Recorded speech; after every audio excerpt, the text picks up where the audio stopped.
cake. Ooh, cookies, pie, cobbler. So many recipes, so many cookbooks.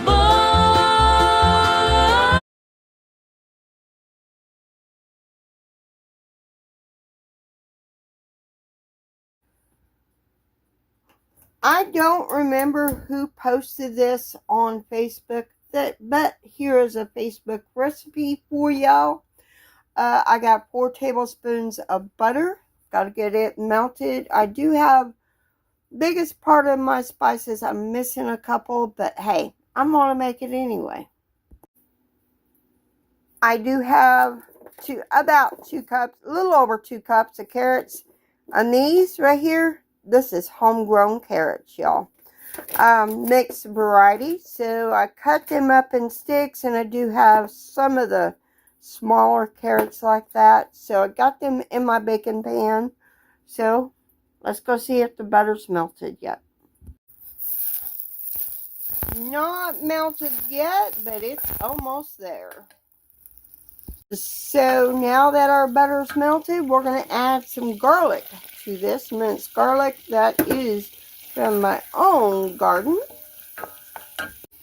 So I have turned the heat off, just a FYI. So now let's move in, add some spices. We're adding paprika, some rosemary, some thyme, some pepper, some garlic powder, some onion powder, and a little pinch of cayenne to this.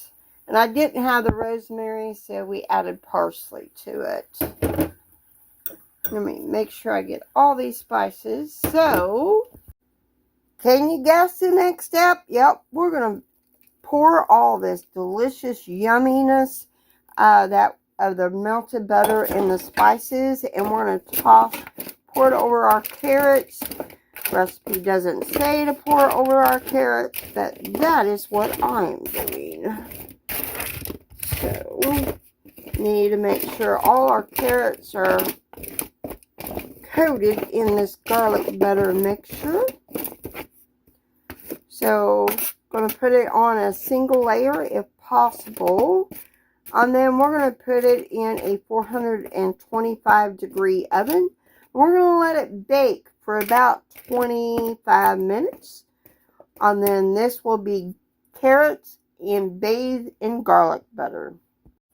We are baking this for about 20 to 25 minutes at 425 degrees. And we will be turning this once. And we're going to bake these until they are tender and caramelized.